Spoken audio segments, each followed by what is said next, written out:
Yo la famille, je vous souhaite la bienvenue sur ma chaîne Briche FCB les gars. Aujourd'hui on se retrouve ensemble pour un Actu Barça les gars. On est en pleine trêve, ça faisait un assez bon bout qu'on n'avait pas eu de trêve internationale.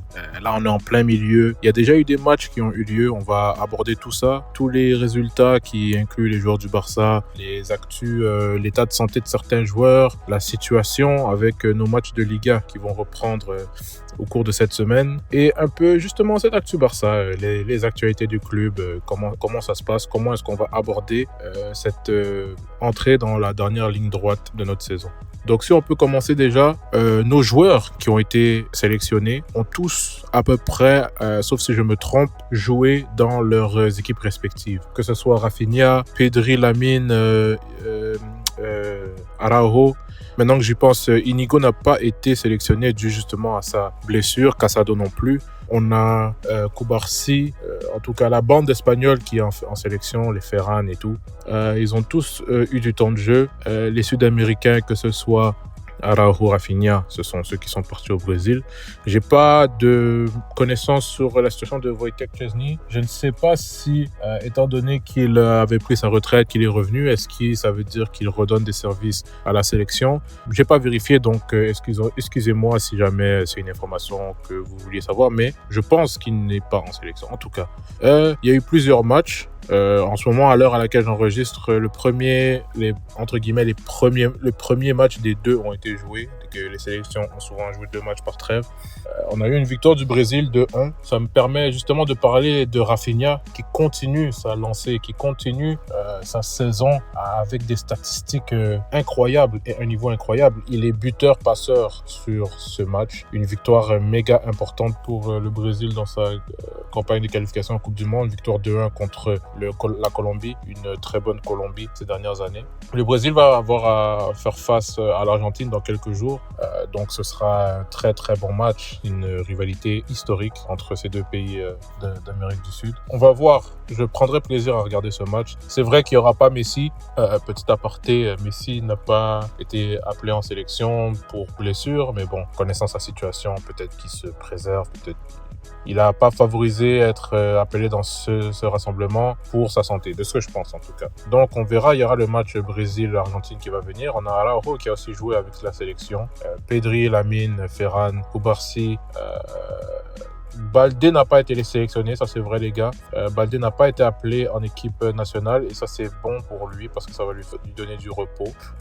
On a Inigo comme j'ai mentionné tout à l'heure qui aussi avec sa blessure qui n'a pas été appelé. Et l'Espagne pour autant, on a aussi Frenkie de Jong qui était aux Pays-Bas. Ça me fait justement penser au match, c'était Pays-Bas-Espagne qui s'est conclu sur un 2-2. Une très très bon match en l'occasion de cette rencontre. Et malheureusement, justement, dans ce match, on a eu la frousse de voir Cubarsí se blesser. Mais ça me permet encore une fois de rebondir sur la suite de l'actualité. Cubarsí qui se touche, qui sur un contact sort en plein match. Et on pense tous que c'est grave que la malédiction de la trêve internationale retombe sur nous, etc. On perd un joueur dans un moment crucial. Mais on apprend par la suite qu'il s'agit vraiment que d'une entorse mineure à la cheville, qu'il est peut-être même disponible pour Osasuna. Il est incertain pour Osasuna et il sera là. Donc au moins, c'est pas une absence de longue durée. On va l'avoir avec nous pour le reste de la saison, peut-être même pour Osasuna. Pour continuer dans la foulée des informations de type blessure, on a Inigo aussi qui se remet de la blessure qui avait été annoncée pour lui, qui aussi est incertain pour Osasuna. Donc ça fait en sorte que oui, Araujo, c'est quasiment sûr qu'il va jouer Osasuna. Mais comme on parle justement du match d'Osasuna qui était, comme si vous vous rappelez bien, le match qui avait été annulé suite au décès du médecin du club, il a été reporté à ce jeudi. Donc ce jeudi, cette semaine qui va arriver, on joue Osasuna. Mais théoriquement, les gars, si vous faites 2+2, on est encore entre guillemets en trêve. Les joueurs reviennent pour normalement disputer un match le week-end. Mais nous, on a un match le 27 qui est en semaine et c'est encore durant la période de trêve entre guillemets.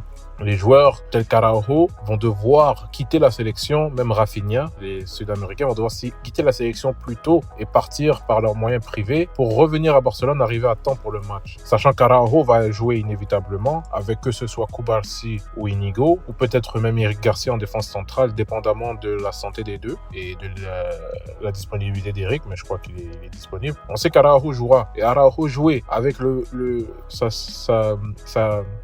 sa fragilité qu'on lui connaît, le fait d'avoir joué 2 matchs en Amérique du Sud, le voyage, la reprise, le décalage, et il va jouer un match le jeudi, ça c'est pas de très bon augure pour la suite. Et encore une fois, ça me permet de parler de la mauvaise gestion qui est selon moi même presque volontaire de la Liga par rapport à l'accommodation que le Barça a reçue pour ce match. Sachez que même l'équipe d'Osasuna, eux aussi ça ne les avantage pas. Ils n'ont pas été d'accord ou en faveur du fait de devoir jouer le 27.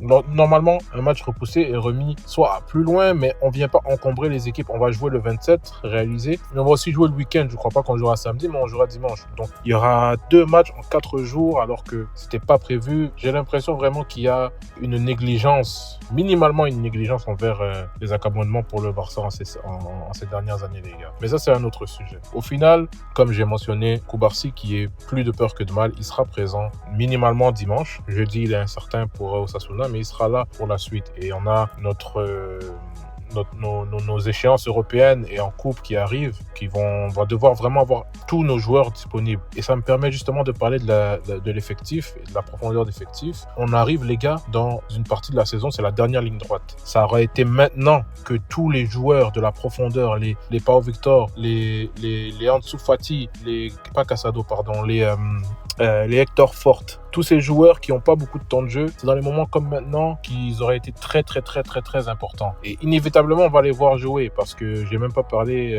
de Koundé qui va inévitablement jouer 2 matchs avec l'équipe de France. Il va revenir, il va avoir besoin de repos pour préparer les grosses échéances. On a notre retour contre l'Atlético qui arrive en début avril. On a les quarts de finale de Ligue des Champions face à Dortmund. On a un Classico qui arrive dans pas très très longtemps aussi. On a des objectifs sur tous les plans, les gars. Donc tout le monde va devoir être impliqué. Là maintenant, on va devoir faire avec des joueurs comme encore une fois les Ansu Fati, les Pau Victor, les Hector Forte, tous ces joueurs qui n'ont pas beaucoup de rythme mais qui vont devoir jouer par faute de logique, c'est-à-dire les joueurs doivent retourner un peu, les joueurs qui ont eu la trêve vont devoir se reposer. Tout le monde va devoir être impliqué et là ça va être un peu bizarre de voir des joueurs qui n'ont pas eu de minutes depuis 3-4 semaines commencer à venir avoir les premiers rôles dans l'équipe. En tout cas les gars, je pense que malgré tout, Flick est capable de faire le bon mix entre les joueurs qui ont du rythme, les joueurs à monter en confiance, mettre le bon mélange de ces deux catégories sur un terrain, motiver ses troupes. Et les joueurs qui ne jouent pas ne sont pas non plus inactifs, ils s'entraînent tous les jours. Ils ont aussi peut-être des matchs à huis clos, des 11 contre 11 souvent avec les joueurs des équipes réserves et tout. On les garde en main, c'est seulement qu'ils n'ont pas le rythme du match de haut niveau. Donc ils sont normalement rodés pour faire le travail. Je pense que Flick sera capable de les motiver et de les préparer et de transmettre ses consignes de la bonne manière, d'utiliser les bons joueurs au bon moment, etc. Donc je suis pas très inquiet de ça, mais ça reste à voir, les gars. Donc c'était à peu près ça pour cette Actu Barça. On est en trêve, encore une fois. Je sais que c'est long de ne pas avoir de match, mais on a déjà un match qui arrive bientôt. Ce jeudi, on a un match, le match contre l'Osasuna, qui mine de rien est très important et on ne peut pas se permettre de le perdre. C'est vrai qu'on a un joker face au Real Madrid, mais je ne veux pas continuer la dynamique où le Real perd des points, on perd des points, en égalité, un point de plus et on compte sur le fait qu'on a le Classico pour reprendre davantage. Non, j'aimerais qu'on garde ou même voir qu'on avance notre écart face au Real Madrid, parce que eux, on connaît leur forme. Je pense qu'ils vont encore perdre des points d'ici la fin de saison. On a vu qu'ils ont perdu face au Betis. Ils ont encore à jouer des équipes assez costaudes. Il y a un Classico qui s'en vient encore. Je ne sais pas s'ils ont déjà rejoué l'Atlético. Oui, ils ont rejoué l'Atlético. Donc, ils ont encore quelques matchs que je pense qu'ils peuvent faire des matchs nuls ou perdre des points. Nous, on doit capitaliser le plus possible sur tout, les gars. Donc, comme je vous ai dit, les gars, c'est à peu près ça. Je vous invite fortement à me rejoindre sur les plateformes de réseaux sociaux qui sont affichées à l'écran. On peut échanger sur tous les sujets. Dites-moi ce que vous pensez. Et je viens de me rappeler, les gars, j'oublie vraiment que Marc Casado, sa blessure, c'est officiel que c'est 2 mois. Donc, une possible fin de saison pour lui. S'il veut, peut-être il reviendra en fin de saison, mais c'est potentiellement une fin de saison pour Casado, qu'on lui souhaite le bon rétablissement et un grand merci pour ses travaux, parce que cette saison c'est vraiment son breakthrough season. Il s'est imposé en équipe première, un autre produit de la Masia qui est venu performer dans les grands matchs et tout. On aurait eu besoin de lui pour cette dernière ligne droite, mais son rétablissement est bien plus important. Ainsi pour Marc Bernal, qu'on voit les images, on le voit qu'il s'entraîne, il va revenir. L'année prochaine on sera rodé.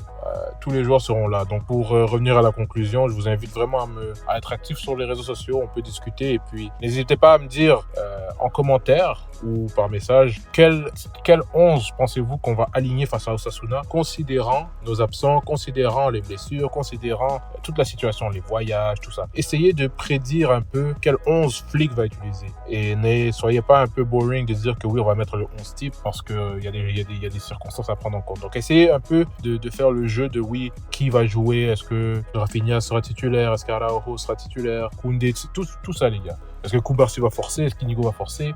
Dites-moi un peu ça dans les commentaires et puis on verra par la suite lors du match contre Osasuna qui aura potentiellement eu la bonne inspiration. Donc sur ce les gars, je vous dis à très vite et comme on le sait tous.